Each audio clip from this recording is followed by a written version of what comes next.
Hello and welcome to the next Functional Skills English video lesson. Excuse me. Okay, so this is week 4 of Functional Skills English, and today we're going to continue with the reading exam and we're going to look at features of texts. Okay, so aims for the lesson are for you to identify the organisational features of a text, to use those to locate relevant information in a text, and to be able to identify them, and then more importantly explain what effect they have on the reader. Okay, and then also to identify and explain key ideas in a text. So to start with, quick starter. Okay, so starting with looking at symbols, logos of companies, images of companies. Just take a couple of minutes, pause the video. How many of those companies do you recognise from their logo? Okay, how did you get on? Okay, so here are the answers. So most of them fairly straightforward. A couple of us got Nike, Penguin Books, Adidas. Number 4 is Chanel. I forgot that one. Mercedes-Benz, Pringles, Guinness, Audi, Apple, Starbucks, Instagram, and Snapchat. Okay, so logos are one of an example called the organisational features. Okay, so here we've got a description of them and how they're used by writers, by authors, to break up the text. Okay, so as it says, organisational features are ways for an author to break up a text so information is easier to find and read. One of the most common organisational features is the heading. Okay, headings appear at the top of a major section, give the reader an idea of what to expect. And underneath headings, you may also find subheadings, give you clues about parts of the larger section. Okay, so both headings and subheadings are usually indicated by different style or font from the rest of the text. Okay, so it might be a different font style, or it could be bold, underlined, or italicized. And then bold, underlined, italicized fonts may also be used to highlight keywords, phrases, or quotes for the reader. So basically all this means is that in your exam, you need to be able to identify certain organisational features, say what they are and say what they're used for. Okay, so we'll look at a few examples and we'll also do some work on the technical vocabulary as well. Okay, so first of all, I want you to look at this page here. I want you to pause the video. What I want you to do is match up the words on the left. It's got 1, 2, 3, 4, 5, 6, 7 with the description on the right hand side. Okay, so it should be a fairly straightforward exercise for you to do. And like I said, the purpose is for you to be able to identify what is each different organisational feature. So pause the video, come back, and then we'll have a look at the answers. Okay, so hopefully you've got similar ones here. So image, that's a picture, usually a photograph, doesn't have to be, could be a diagram. Text is a very general name for anything written. Headline, like I said before, text at the top of a news report. It does say news report there, could be any article basically, or leaflet or something like that. Font, okay, so that's the style of the text, how it's actually written. Okay, caption, so that's text below an image, that gives you the information about the image. Bold, text that is thick and in dark print. Okay, bullet points, list of the most important details, sometimes, often preceded by a round dot or some other symbol. Okay, so as an example, bear with me, hopefully this will work.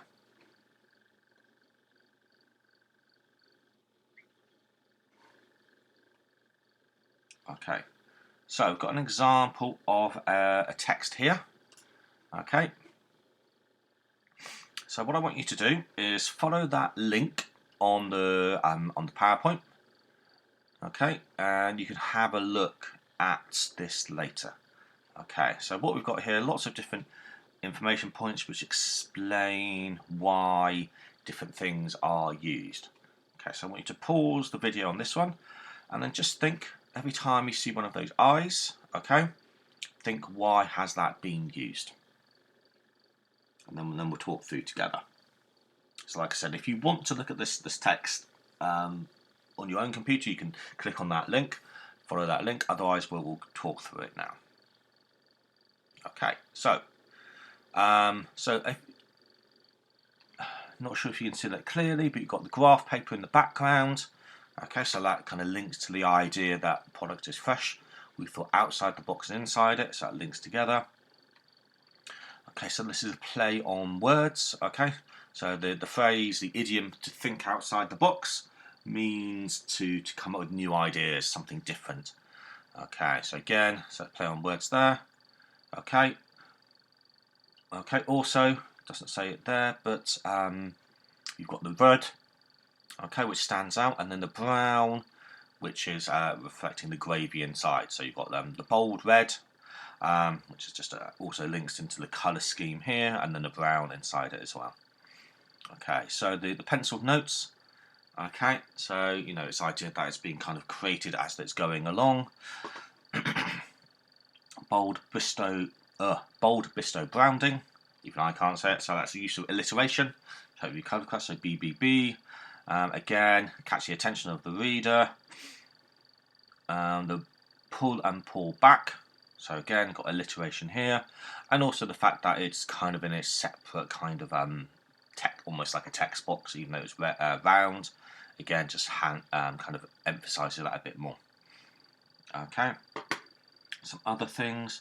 So made the best even better, pull and pull. So you got alliteration again.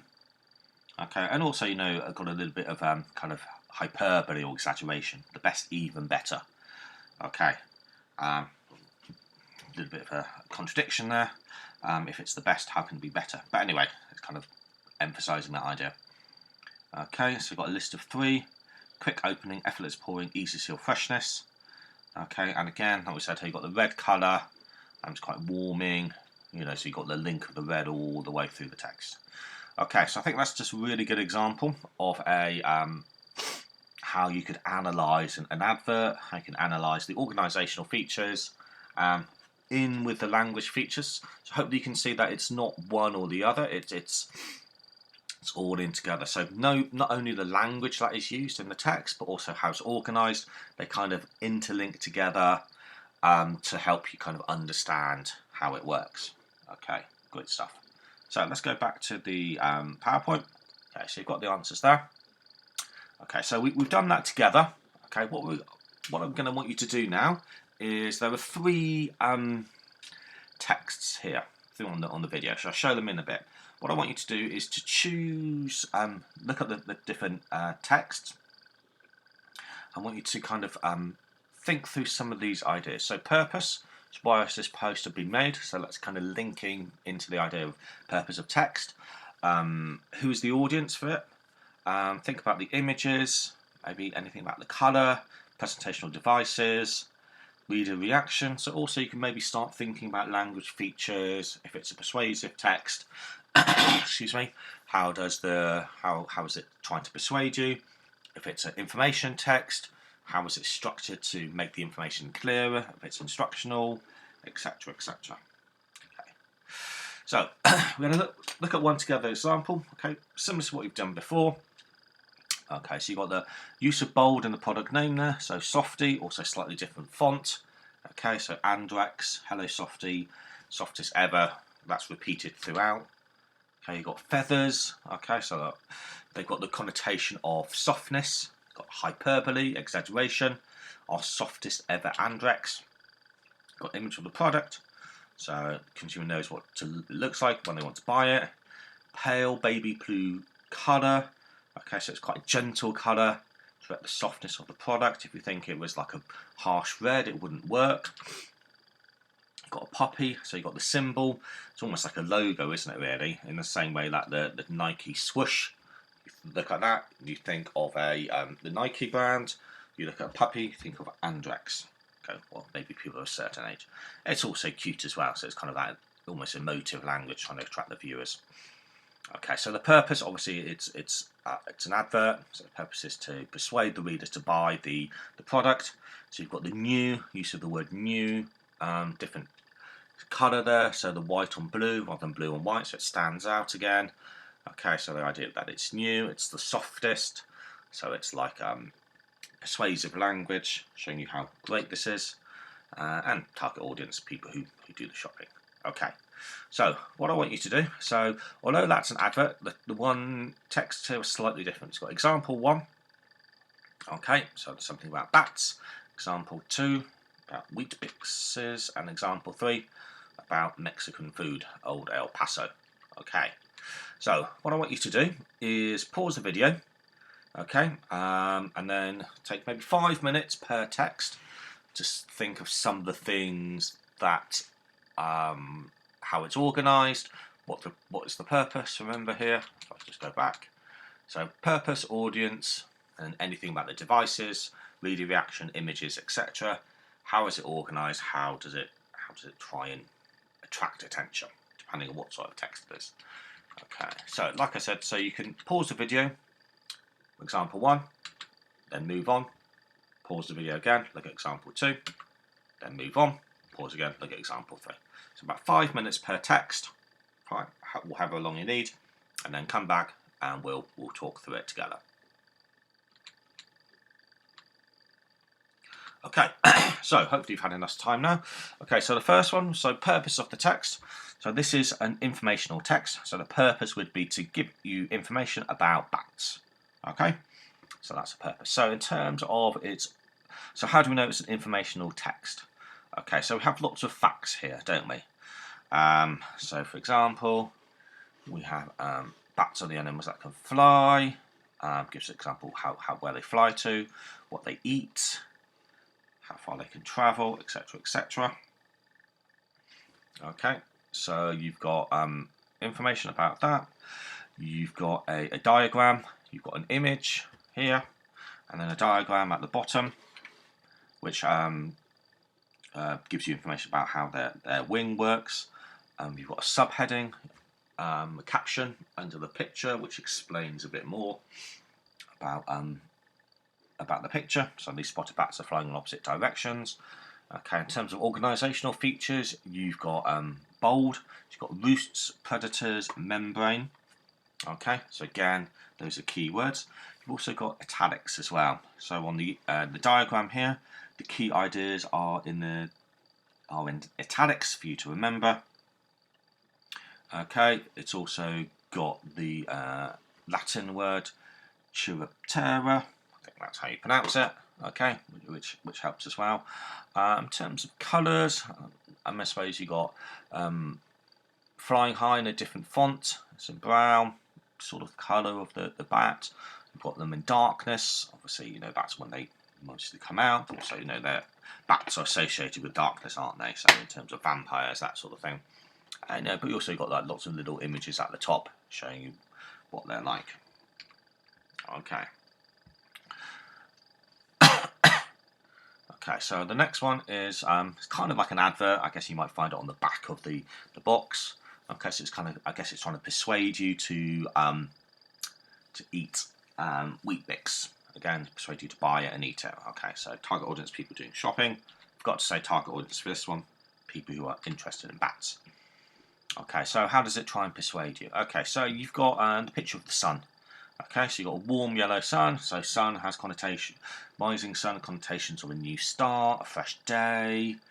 You've got, so it's quite a warm colour, blue sky in the background. Okay, so you know it's not going to be, it wouldn't have like a dark grey cloud and raindrops. It wouldn't have the same connotations. Okay, so again, the yellow of the sun is repeated in the yellow of the headings over here for the different days of the week, and the grain of stalk is in yellow as well, and I think the box itself is yellow, so that kind of runs through it. Again, in terms of organisational features, so it's kind of like a bullet points: Monday, Tuesday, Wednesday, Thursday, Friday, Saturday.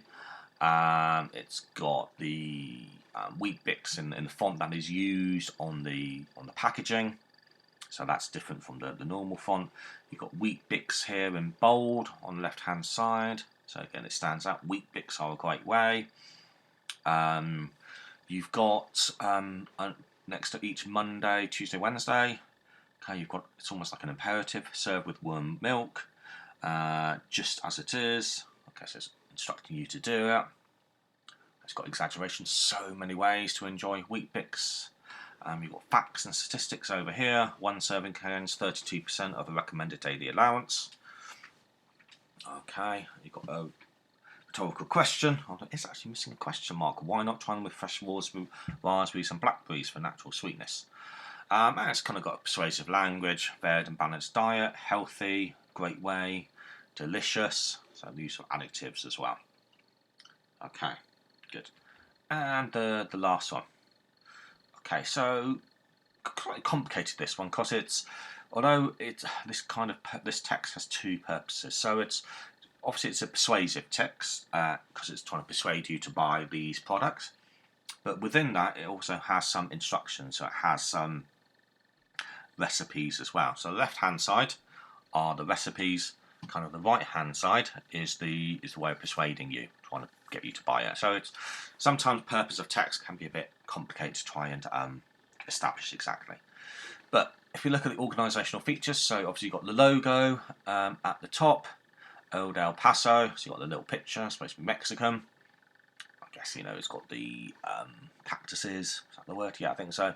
And almost looks a bit like a desert, so obviously that's supposed to represent Mexico. You've got the use of the font, you've got the since 1938 underneath to show how established it is. You've got on the right hand side this hints and tips thing. You've got, where have we gone? Okay, so that's almost made to look like it's handwritten, like a handwritten note. I guess it's supposed to have that kind of personal touch. You've got bold text there, hints and tips is in bold.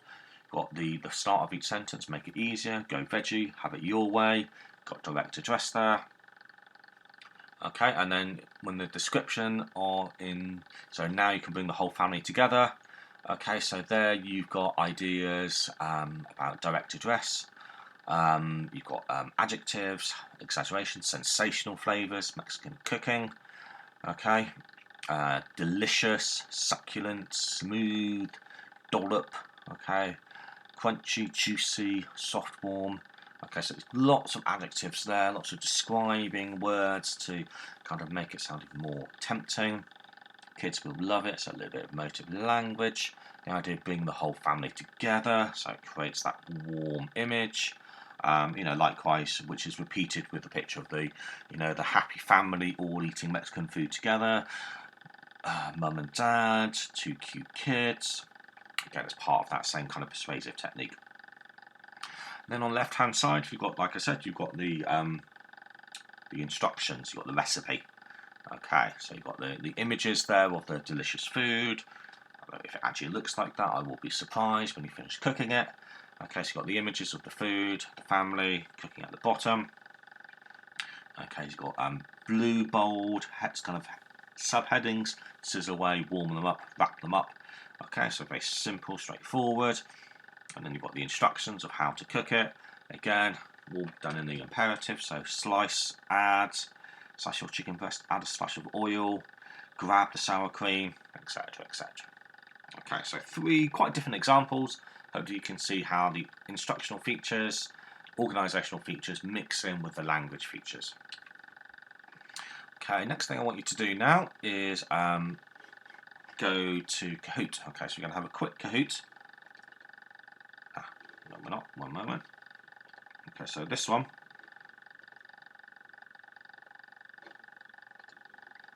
Hopefully this will work. Okay, so go to Kahoot. Okay, and it's open for 7 days. Okay, so click on that, put your code in. Okay, go. Okay, and it's open for 7 days. So you've got until the end of next Sunday to do the code. Okay, and it's 10 questions on presentational organisational features. Okay, so have a go at that. Okay.